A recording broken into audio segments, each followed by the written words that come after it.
Soc Estrella Ramon, de l'equip Estrella Ratón Pérez, molt contenta d'estar aquí mateix ara, per a contar-vos un conte popular català que es titula La rabosa i el gall, o La guilla i el gall, o com li diguéssiu a la rabosa guilla a la vostra contrada.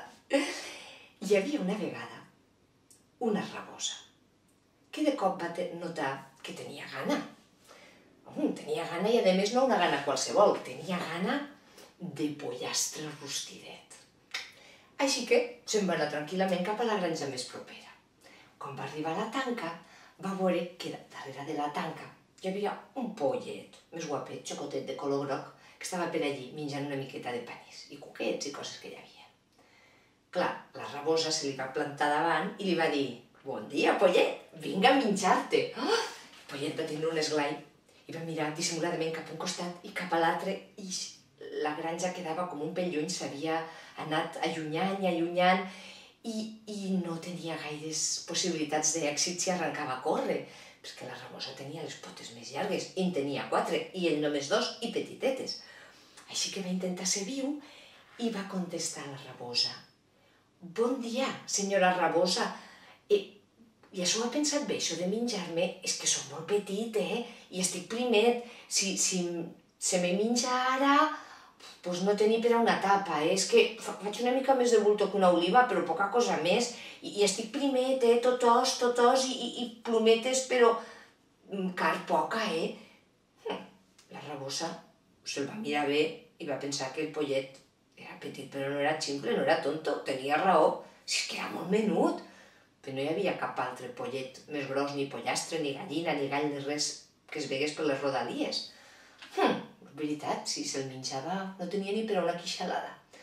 Així que, mentre s'ho rumiava, el pollet se li va avançar i li va donar una solució possible. Li va dir: «Senyora rabosa, per què no marxa a menjar-se una altra cosa?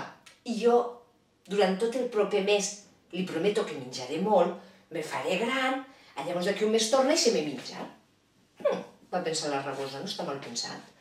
I se'n va anar a veure què trobava. El pollet, va pensar: més viu que la rabosa he sigut, quina sort! I va seguir menjant tranquil·lament, un dia rere l'altre, fins que se li va oblidar el tema rabosa, va passar el mes, i la rabosa no va oblidar el tema pollastre, així que la rabosa anava fent X, tatxant els dies al calendari, i quan va veure que havia passat un mes, cap a la granja que se'n va anar. I sí, allí estava el pollastre, ja d'una mida considerable. Ai, el pollastre, quan va veure la rabosa, me cago en l'olla, no me'n recordava d'ella. Ai. La rabosa se li va atansar: «Bon dia, pollastre, que ja ha passat el mes, que te vinga a menjar». I el pollastre va tornar a mirar cap a un costat i cap a l'altre i no. Si arrencava a córrer, la rabosa se'l menjava segur. Així que va tornar a negociar i li va dir: «Rabosa, que és que jo sí que he crescut, però sobretot m'he estirat, i quasi que estic més prim i tot que abans. Mira, toca, tot pell, tot pell i os i 4 plomes. No, jo trobo que menjar-me ara no és un bon negoci. Si de cas per a caldo, però per a rostir no et donaré ni per a mig sopar. Escolta, per què no tornes d'aquí un mes? Jo continuo menjant molt, ja has vist que he menjat i que no m'he mogut i que jo aquí, el dia que tocava, soc de fiar. Jo menjo i llavors, com que ara ja m'he estirat, si menjo, l'únic que faré serà engreixar-me. I llavors sí que et podràs fer un bon rostit». Va pensar la rabosa. És veritat, va tocar una mica. És que estava prim, sí, aquell pollastre s'havia estirat, però poca carn. Bé, doncs ja ens veurem d'aquí un mes. I se'n va anar la rabosa. I el pollastre, quin pes s'havia tret de sobre. Va seguir menjant, va seguir cap aquí, cap allà, les seues coses, i se li va oblidar el tema rabosa. Però a la rabosa no se li va oblidar el tema pollastre, així que al cap d'un mes exacte ja teniu allà la rabosa atansant-se cap a la granja. Ai, carai, a la que va estar relativament a prop de la tanca de la granja, la rabosa es va quedar així. Perquè el pollastre s'havia convertit en un tros de gall, però vaya gall. Realment havia complert la seva promesa de menjar molt. És que potser havia menjat massa, perquè és que ara era un gall tan gran que quasi era tan alt com la rabosa. I pesar, que no pesés més el gall que la rabosa. Ui, que allò era morir-se d'èxit. La rabosa anava tensant-se i, clar, de prop el gall encara es veia més gros. La rabosa va començar a ordir ràpidament un pla. I quan ja estava a la voreta del gall, que quasi se la mirava de dalt cap a baix, més aviat se miraven d'igual a igual, la rabosa va saludar. «Bon dia, senyor gall!» I el gall va pensar, «Ostres, és veritat, la rabosa, se m'havia tornat a oblidar!» Però es va veure ell lo gran que s'havia fet. I es va estorrufar encara més. «Bon dia, senyora rabosa!» La rabosa li va dir, «Tranquil, que no vinc a menjar-te». El gall, això és nou. Diu, «Sí, home, sí. Que tots aquests dies que he estat menjant altres coses, doncs he agafat el gust a les verduretes i, he trobat caragols. Jo m'he anat buscant la vida, saps? I la veritat és que ara, avui en dia, el tema pollastre, com que el tinc avorrit, mira, que no m'apeteix gens, No, he vingut per una altra cosa. I no sabia si venir o no venir, perquè és d'aquestes coses que et sap greu dir-les, però no dir-les tampoc te deixen descansar. El gall se va quedar intrigat. Compta'm, rabosa.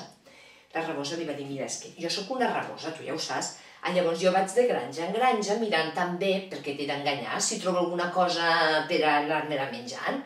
Clar, vaig per aquí, vaig per allà, escolto, i he sentit uns quants comentaris sobre com cantes que no m'han agradat gens, perquè mira, que vols que et digui, jo te tinc una mica d'apreci i de carinyo, perquè et vaig conèixer de pollet, menudet, t'he vist créixer, i clar, doncs jo t'aprecio, i a mi no m'agrada que es parla malament de tu. Com que es parla malament de mi? Va dir el gall. Diu, sí, ja ho crec. Mira, van totes les granges plenes, que no cantes... A veure, que cantes bé tècnicament, però que no li poses sentiment. I llavors, clar, un cant sense sentiment, doncs no lluïx. I mira, tothom ne parla i em sap greu. Explica'm això de que no canto bé. Diu, no, home, no. Cantar sí que cantes bé, lo del qui, te ho saps. Però ho cantes com d'una manera mecànica. No t'impliques, no poses sentiment. Diu, com? Que s'ha de posar sentiment? Diu, home, claro, així la fem. Si no poses sentiment. Tu no has vist cantar mai els cantants d'òpera a la tele? El gall no havia vist mai una tele, que se n'havia desfer ell de la tele.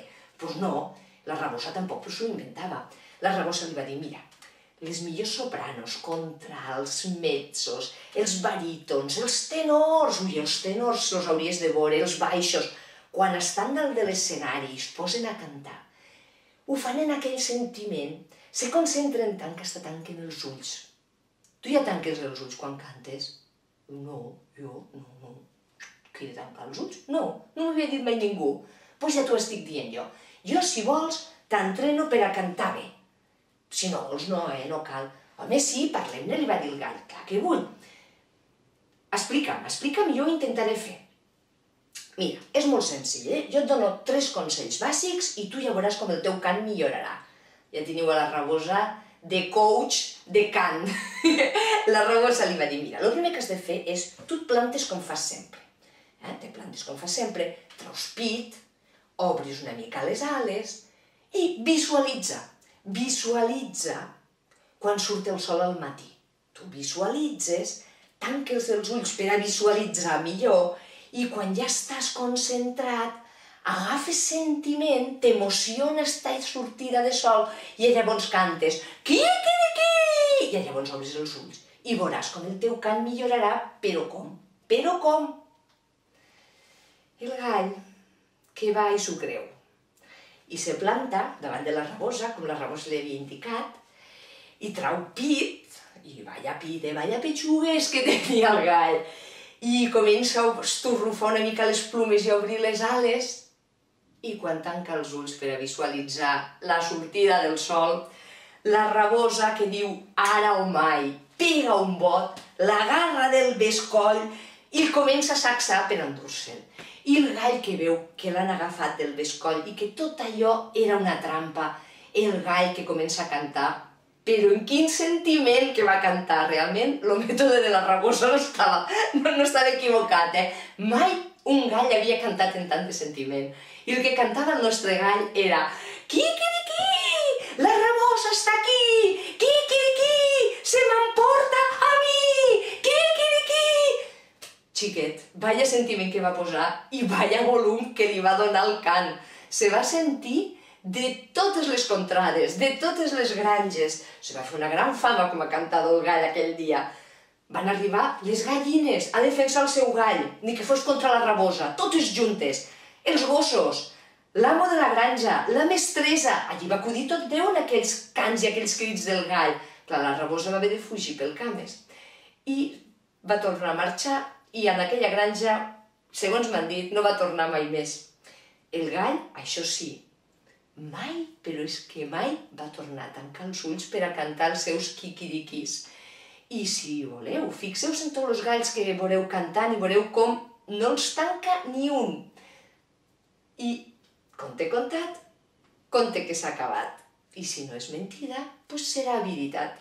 I aquest conte el podeu trobar al recull de Joan Amades, folclorista, que es va dedicar a recollir cançons i també contes arreu de tot el país. Hi ha moltíssimes versions i adaptacions. I, també us presento aquesta versió d'aquí, que es titula La Guilla i el Gall, i l'adaptació és de la Teresa Duran. Però, vaja, ne podeu trobar moltes. Jo us he fet la meva versió d'avui mateix, en aquesta hora. Si el torno a contar d'aquí un parell d'hores, segurament em sortirà diferent. I això és tot per avui. Espero que el conte us hagi agradat i fins al proper.